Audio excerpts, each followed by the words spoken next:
आजकाल इंटरनेटवर किंवा जाहिरातीमध्ये अनेक सप्लिमेंट्स आणि मेडिसिन्स बद्दल सांगितलं जातं.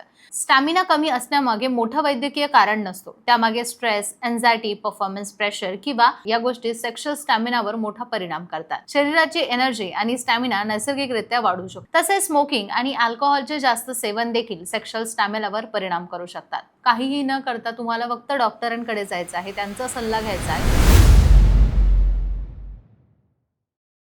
अनेक पुरुषांच्या मनात एक चिंता असते, सेक्स दरम्यान माझा स्टॅमिना पुरेसा आहे का? आजकाल इंटरनेटवर किंवा जाहिरातीमध्ये अनेक सप्लिमेंट्स आणि मेडिसिन्स बद्दल सांगितलं जातं, जे स्टॅमिना वाढवतात असा दावा देखील करतात. त्यामुळे अनेक पुरुषांच्या मनात प्रश्न निर्माण होतो की स्टॅमिना वाढवण्यासाठी औषध खरंच घ्यावं लागतं का? यावर प्रसिद्ध सेक्सॉलॉजिस्ट डॉक्टर उमेश मुंदडा काय सांगतात हे आज आपण जाणून घेणार आहोत. डॉक्टर उमेश मुंदडा यांचं आशा किरण सेक्स क्लिनिक गेल्या 40 वर्षांपासून आहे. ते ॲज अ क्लिनिकल सेक्सॉलॉजिस्ट म्हणून 1985 पासून कार्यरत आहेत. डॉक्टर मुंदडा असं सांगतात की अनेक वेळा स्टॅमिना कमी असण्यामागे मोठं वैद्यकीय कारण नसतो. त्यामागे स्ट्रेस, एन्झायटी, परफॉर्मन्स प्रेशर किंवा लाईफस्टाईल कारणीभूत असू शकतात. अनेक पुरुषांना असं वाटतं की त्यांना खूप वेळा टिकवायचं आहे, नाहीतर ते पुरेसं चांगलं नाहीत. या परफॉर्मन्स प्रेशर स्वतःला एन्झायटी निर्माण करून देतो. त्याचा परिणाम मग सेक्शुअल स्टॅमिनावर होतो.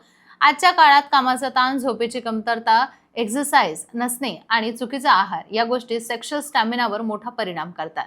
शरीर थकलेलं असलं, एनर्जी कमी असेल किंवा मनात ताण असेल तर इंटिमसी दरम्यान परफॉर्मन्स कमी होऊ शकतो. नियमित एक्सरसाइज, संतुलित आहार, वजन नियंत्रण आणि पुरेशी झोप यामुळे शरीराची एनर्जी आणि स्टॅमिना नैसर्गिकरित्या वाढू शकतो. विशेषतः कार्डिओ, एक्सरसाइज, वॉकिंग, जॉगिंग आणि योगा यामुळे शरीरातील ब्लड सर्क्युलेशन सुधारतो आणि ओव्हरऑल फिटनेस वाढत जातो.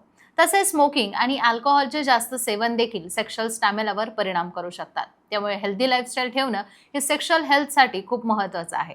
याशिवाय पार्टनरसोबत कम्युनिकेशन असणं खूप गरजेचं आहे. सेक्स हा परफॉर्मन्सचा टेस्ट नाहीये, तो एकमेकांशी जवळीक वाढवण्यासाठी एक अनुभव आहे. जेव्हा कपल एकमेकांशी मनमोकळेपणाने बोलतात, एकमेकांच्या गरजा समजून घेतात आणि प्रेशर न घेता इंटिमेट होतात, तेव्हा कॉन्फिडन्स नैसर्गिकरित्या वाढतो.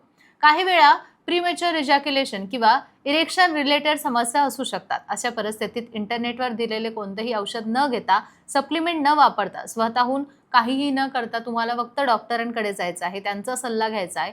कारण तसं न केल्यास दुष्परिणाम सुद्धा होऊ शकतात. त्यामुळे तज्ज्ञांकडे जा, त्यांच्याकडनं जाणून घ्या, योग्यता तपासण्या करा. आपल्या लाईफस्टाईलमध्ये आपला आत्मविश्वास, पार्टनरसोबत कम्युनिकेशन, कम्फर्ट या गोष्टी तुमचा सेक्शुअल स्टॅमिना सुधारण्यास मदत होऊ शकते. जर तुम्हाला सेक्शुअल स्टॅमिना, सेक्शुअल हेल्थ किंवा रिलेशनशिप संदर्भात काही प्रश्न असतील तर कमेंटमध्ये सांगा. डॉक्टर उमेश मुंदडा यांच्या आशा किरण सेक्स क्लिनिकमध्ये जाऊन तुम्ही नक्कीच भेट देऊ शकता. व्हिडिओ आवडला असेल तर लाईक करा, शेअर करा आणि चॅनलला सबस्क्राईब करायला विसरू नका.